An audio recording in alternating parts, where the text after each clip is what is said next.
Bismillahirrahmanirrahim. Assalamualaikum warahmatullahi wabarakatuh. Alhamdulillahirabbil alamin. Assalatu wassalamu ala asyrafil anbiya'i wal mursalin wa ala alihi wa sahbihi rasulillahi ajma'in. Wa qala Allah ta'ala fi kitabihil mubin. A'udzu billahi minasy syaithanir rajim. يا أيها الذين آمنوا كتب عليكم الصيام كما كتب على الذين من قبلكم لعلكم تتقون وقال عليه الصلاة والسلام قد جاءكم شهر رمضان شهر مبارك افترض الله عليكم صيامه يفتح فيه أبواب الجنة ويغلق فيه أبواب الجحيم وتغل فيه الشياطين فيه ليلة خير من ألف شهر من حرم خيرها فقد حرم رواه Ahmad, Nasa'i wa Baihaqi.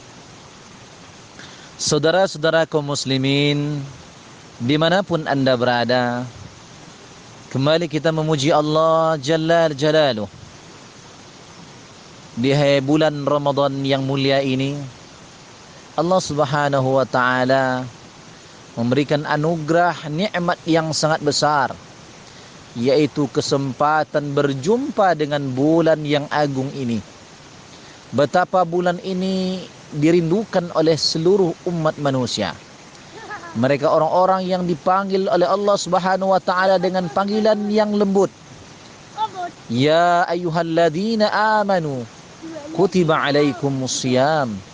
Wahai orang-orang yang beriman, duhai orang-orang yang beriman, diwajibkan atas kalian berpuasa sebagaimana diwajibkan kepada umat-umat sebelum kalian, agar kalian menjadi pribadi-pribadi yang bertakwa. Mereka orang-orang yang dipanggil oleh Allah Subhanahu wa ta'ala ini adalah orang-orang pilihan, orang-orang yang diinginkan oleh Allah Subhanahu wa ta'ala kebaikan bagi mereka. Maka ma'asyiral muslimin, saudara-saudaraku dimanapun anda berada, patut kita bersyukur kepada Allah Subhanahu wa ta'ala atas nikmat yang sangat besar ini. Ini merupakan minhatun rabbaniyah, kado yang terindah yang diberikan oleh Allah Subhanahu wa ta'ala setiap tahunnya, agar kita pergunakan sebaik-baiknya di dalam menjalankan ketaatan kepada Allah Subhanahu wa ta'ala. Minhatun Rabbaniyah ini berfungsi ma'asyiral muslimin untuk meningkatkan derajat dan kualitas kemanusiaan kita, meningkatkannya menjadi pribadi-pribadi yang bertakwa. Oleh karenanya para salafun saleh sebelum datangnya bulan suci Ramadan, mereka selalu bermunajat kepada Allah Subhanahu wa ta'ala, berdoa agar dipertemukan dengan bulan yang mulia ini. Mereka berdoa kepada Allah Subhanahu wa ta'ala, Allahumma barik lana fi Rajab wa Sya'ban wa ballighna Ramadan. Ya Allah, berikanlah keberkahan bagi kami di bulan Rajab dan bulan Sya'ban, dan sampaikanlah kami pada bulan suci Ramadan. Sebuah kerinduan yang luar biasa. Bahkan mereka meneteskan air mata, merasa takut, merasa khawatir, wahai ibadallah. Mereka tidak diperjumpakan oleh Allah Subhanahu wa ta'ala dengan bulan yang mulia ini, dengan bulan suci Ramadan. Begitu harapan yang besar mereka gantungkan kepada Allah Subhanahu wa ta'ala agar diberikan kesehatan, umur, dan kekuatan untuk menjalankan ibadah dan ketaatan di bulan suci Ramadan ini. Nabi kita tercinta Baginda Rasulullah sallallahu alaihi wasallam pun bergembira dengan kedatangan bulan suci Ramadan. Bahkan beliau memberikan kabar gembira ini kepada umatnya. Bahkan beliau menceritakan tentang keutamaan-keutamaan bulan suci Ramadan tersebut. Suatu ketika Rasulullah sallallahu alaihi wasallam, ma'asyiral muslimin, beliau berkhutbah di hadapan para sahabatnya. Beliau menyebutkan keutamaan-keutamaan Ramadan sebagaimana yang diriwayatkan oleh sahabat Nabi yang bernama Salmanul Farisi. Suatu ketika Rasulullah SAW berkhutbah pada hari terakhir di bulan Sya'ban. Beliau menyeru kepada kaum muslimin, "Wahai manusia, telah datang kepada kalian bulan yang sangat agung, bulan yang penuh dengan keberkahan. Di dalamnya ada malam yang lebih baik daripada 1000 bulan. Allah menjadikan puasanya wajib dan qiyamul lail yang dikerjakan menjadi ibadah yang sunnah. Siapa yang mendekatkan diri dengan melakukan kebaikan, maka seperti mendekatkan diri dengan kewajiban di bulan-bulan lainnya. Barang siapa yang melaksanakan kewajiban, maka nilai kewajiban itu seakan dia melaksanakan 7 kewajiban di bulan lainnya." Ma'asyiral muslimin, suatu berita gembira bahwasanya ibadah yang kita kerjakan itu dilipat gandakan pahala kebaikannya oleh Allah Subhanahu wa taala. Bahkan amalan yang remeh-temeh barangkali yang kita anggap tidak mendatangkan kebaikan, seumpama kita tidur di siang hari, bahkan tidur kita itu pun menjadi ibadah. Tidak ada satupun kebaikan yang kita kerjakan kecuali semuanya itu diganjar oleh Allah Subhanahu wa taala dengan pahala yang besar. Ma'asyiral muslimin wal muslimat, saudara-saudaraku dimanapun Anda berada, untuk itu kami mengingatkan kepada kita semuanya agar kita senantiasa selalu mempersiapkan diri untuk mengisi bulan suci Ramadan ini dengan ketaatan. Selalu merencanakan dengan prestasi-prestasi amal yang akan bisa kita banggakan di hadapan Allah Subhanahu wa taala. Mungkin di antara kita sudah pernah melaksanakan puasa sebanyak 15 kali dalam hidup ini. Bahkan ada yang 30 tahun berjumpa dengan bulan suci Ramadan. 40 tahun, 50 tahun, 60 tahun sudah menjalani ibadah suci Ramadan. Prestasi apa yang sudah kita lakukan? Peningkatan kualitas amal apa yang sudah kita jalankan? Makanya perlu kita berkaca dari kehidupan salafun saleh. Mereka senantiasa selalu mengisi amal-amalnya. Bahkan hari-hari yang mereka lewati itu selalu dalam peningkatan amal soleh kepada Allah Subhanahu wa taala. Makanya kita perlu berkaca dari kehidupan mereka dan apa yang mesti kita lakukan agar kualitas Ramadan kita di tahun ini jauh lebih baik daripada tahun-tahun sebelumnya. Yang pertama mungkin barangkali yang harus kita agendakan adalah bagaimana peningkatan ibadah puasa kita daripada tahun-tahun sebelumnya. Ibadah saum yang kita kerjakan ma'asyiral muslimin di tahun ini hendaknya harus lebih meningkat daripada tahun-tahun sebelumnya. Saum yang kita kerjakan itu hendaklah dengan keikhlasan kepada Allah Subhanahu wa taala.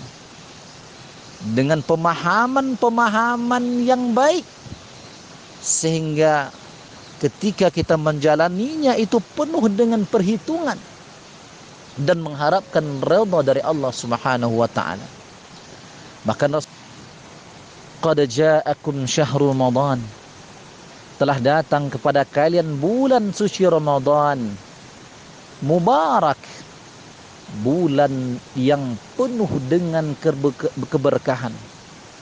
iftaradallahu alaikum siyamahu, di mana Allah Subhanahu wa taala mewajibkan bagi kalian untuk melaksanakan ibadah puasa.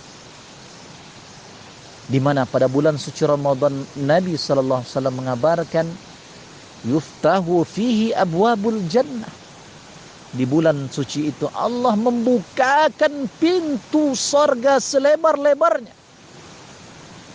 Wa yughlaqu fihi abwabul jahim. Kemudian Allah menutup pintu neraka serapat-rapatnya. Wa tughallu fihi syayatin. Kemudian Allah membelenggu syaitan-syaitan. Fihi lailatun khairun min alfi syahrin. Kemudian Rasulullah sallallahu alaihi wasallam mengabarkan di bulan suci Ramadan itu terdapat suatu malam yang lebih mulia daripada malam-malam lainnya. Barang siapa yang berhasil memperoleh kebaikan di bulan tersebut, sungguh dia telah mendapatkan kebaikan-kebaikan yang besar. Barang siapa yang terhalang untuk melakukan kebaikan di bulan suci Ramadan, maka dia terhalang untuk mendapatkan kebaikan. Saudara-saudaraku ma'asyiral muslimin yang dimuliakan oleh Allah Subhanahu wa taala. Makanya mereka yang menjadikan bulan suci Ramadan, ketaatannya di bulan ini jauh lebih meningkat daripada bulan-bulan yang lainnya, maka mereka itulah orang-orang yang beruntung, kata Rasulullah. Man kana yaumu khairun min amsihi. Barang siapa yang hari ini, bulan ini, tahun ini, manakala dia melakukan kebaikan jauh lebih baik, jauh lebih banyak daripada tahun-tahun sebelumnya, maka dia termasuk orang-orang yang beruntung. Namun sebaliknya ma'asyiral muslimin, jika seandainya amalan kita sama saja, tahun kemarin kita juga berleha-leha melaksanakan ibadah puasa, tahun pun sekarang pun juga beda, maka kita termasuk orang-orang yang tertipu. Namun yang lebih parah lagi adalah golongan yang ketiga. Barang siapa yang tahun ini amalnya lebih anjlok, lebih jelek, lebih buruk daripada tahun sebelumnya, maka dia termasuk orang-orang yang merugi, termasuk orang-orang yang gagal dalam memanfaatkan momentum ketaatan kepada Allah Subhanahu wa taala. Amalan yang kedua yang mungkin kita bisa lakukan di bulan suci Ramadan ini ma'asyiral muslimin ya ibadallah, yaitu mengisi dengan ibadah-ibadah penunjang lainnya. Apa maksud ibadah penunjang ini? Kita tidak hanya cukupkan ibadah kita dengan mengerjakan ibadah puasa, menahan diri dari terbit fajar hingga terbenam matahari, dari makan dan minum saja, tetapi kita juga mengisinya dengan hal-hal dan ketaatan-ketaatan lainnya. Mungkin di antaranya adalah tarkul mufattirat, meninggalkan segala sesuatu yang akan merusak, yang akan membatalkan ibadah puasa kita, yang akan menjadikan nilai puasa kita itu berkurang, bahkan tidak bermakna apa-apa. Di antaranya yang diingatkan oleh Rasulullah sallallahu alaihi wasallam adalah meninggalkan perkataan dan perbuatan yang sia-sia. Baginda Rasulullah SAW bersabda dalam sebuah hadis yang diriwayatkan oleh Imam Al-Bukhari.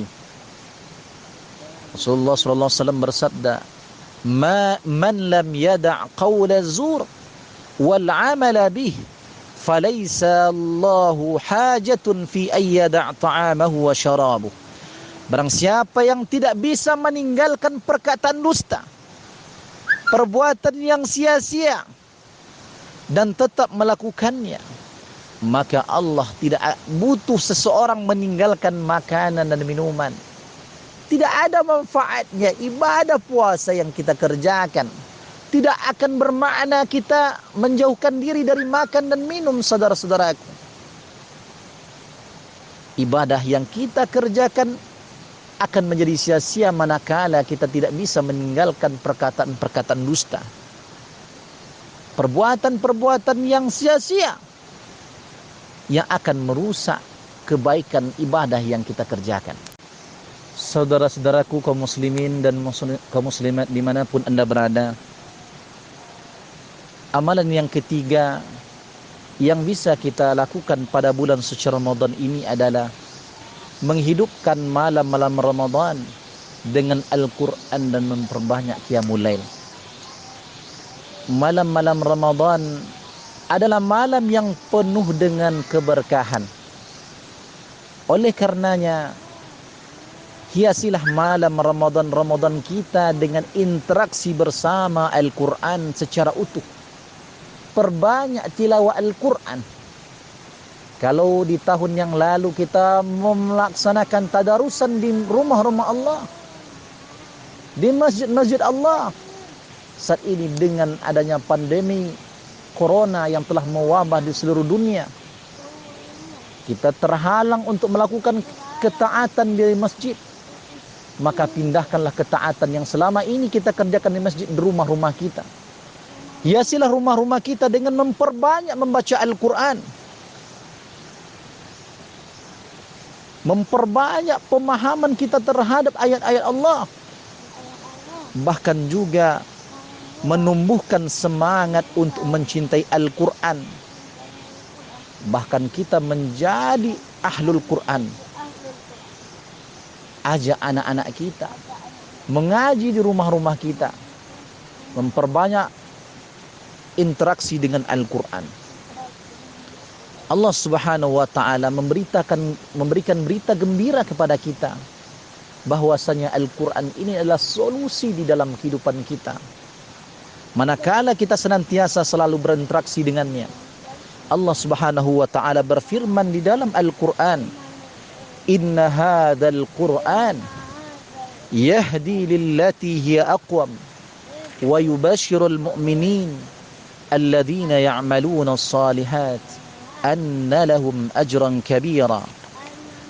Sesungguhnya Al-Quran ini memberikan petunjuk kepada jalan yang lebih lurus dan memberikan kabar gembira kepada orang-orang yang mukmin yang mengerjakan amal saleh, bahwasanya nanti di akhirat Allah Subhanahu wa taala akan menyediakan bagi mereka pahala yang sangat besar. Begitu juga ma'asyiral muslimin, keberkahan Ramadan bisa kita raih dengan cara menghidupkan malam-malam Ramadan, diisi dengan qiyamul Ramadan, melaksanakan salat tarawih, kemudian di penghujung malam kita isi dengan qiyamul lail. Salat kita kerjakan akan mengantarkan kita kepada keampunan dan derajat tertinggi dari Allah Subhanahu wa taala. Siapakah di antara kita ma'asyiral muslimin yang tidak menginginkan maghfirah, keampunan dari Allah Subhanahu wa taala? Maka waktunya adalah saat ini. Saat sekarang ini ma'asyiral muslimin, sibukkan diri anda di malam-malam untuk bermunajat kepada Allah Subhanahu wa taala. Paksakan diri anda untuk meneteskan air mata di malam-malam munajat anda. Bukankah orang-orang yang nanti masuk neraka sebab utamanya karena tidak dapat maghfirah dari Allah Subhanahu wa taala? Mereka menyesal mengapa ketika mereka hidup di dunia tidak mengisinya dengan amal-amalan saleh. Kemudian Rasulullah sallallahu alaihi wasallam juga memberikan berita gembira kepada kita ma'asyiral muslimin. Man qama ramadhana imanan wa ihtisaban ghufira lahu ma taqaddama min zambi. Barang siapa yang melakukan salat malam di bulan Ramadan dengan penuh keimanan dan perhitungan, maka akan diampuni dosanya oleh Allah Subhanahu wa taala. Saudara-saudaraku kaum muslimin yang dirahmati Allah Subhanahu wa taala, marilah kita manfaatkan momentum ibadah di bulan suci Ramadan ini, mempersiapkan diri dengan sebaik-baiknya. Seperti yang kita sampaikan tadi, ada 3 cara agar ibadah kita di tahun ini jauh lebih baik daripada tahun sebelumnya. Pertama, rencanakan peningkatan ibadah di ibadah Ramadan di tahun ini daripada tahun-tahun sebelumnya dengan melakukan ketaatan-ketaatan yang difardukan oleh Allah Subhanahu wa taala. Kemudian yang kedua, lakukan amalan-amalan ibadah penunjang, pelengkap, penyempurna, yaitu melakukan ibadah puasa dengan cara yang dituntun oleh Rasulullah, di antaranya mentakhirkan sahur, menyegerakan berbuka dengan sesuatu yang manis-manis, bahkan juga kita mempuasakan diri kita dari hal-hal yang merusak ibadah puasa. Kemudian amalan yang terakhir, ma'asyiral muslimin, perbanyaklah tilawah Al-Quran, perbanyaklah berinteraksi dengan Al-Quran. Ajak keluarga kita, anak-anak kita, suami istri, tidak ada kesibukan lain kecuali membaca Al-Quran. Mudah-mudahan Allah merhamna bil Quran. Semoga Allah merahmati kita dengan Al-Quran. Demikian tausiah kita pada kesempatan hari ini. Semoga bermanfaat. Assalamualaikum warahmatullahi wabarakatuh.